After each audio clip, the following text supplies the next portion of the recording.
thing I want to show you is how to make a tangent vector go up a graph like this. So I can zoom out from the graph. You see how it's a helix here, and I want to make the tangent vector run along it like that. It's not quite as easy as it seems, so you have to know a little bit about vectors to do that. So here I have A and B, and what I want is for B to start at the end of A. I don't want it to start at the origin, I want to start it at the end of A. So if I move it to the end of A, I want to go up A and then have B start there. Well, if you look, if this is actually a parallelogram here, where you have the parallelogram, it's the diagonal of a parallelogram that's going to help us. So if you look, this right here is A plus B.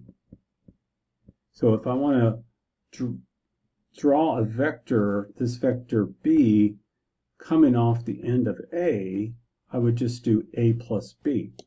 All right, and that's going to help us out with this other idea back here. So let me get rid of this here, and let's talk about that. So let's say I have a vector. Let me zoom in a bit, and I have another vector here. I have two vectors, and I want the red vector to start at the end of the blue vector.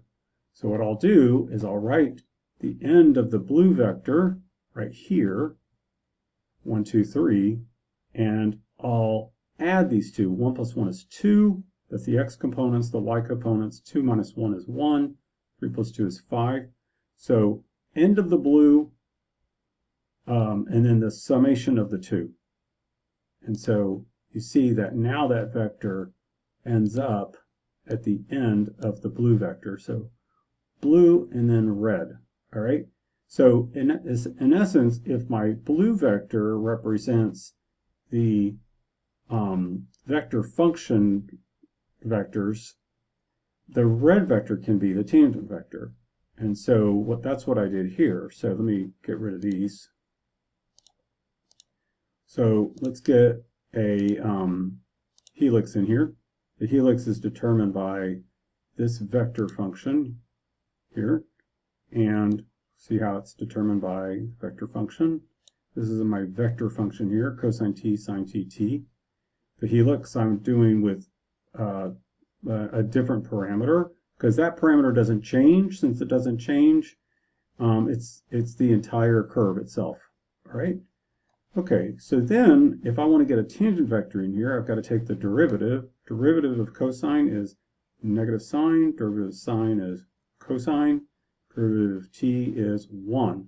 So in order for me to make sure that the tangent vector is at the end, let me zoom in a bit here, is at the end of, it starts on the curve itself and it goes out, then I start it where the curve is. It's v is the curve itself.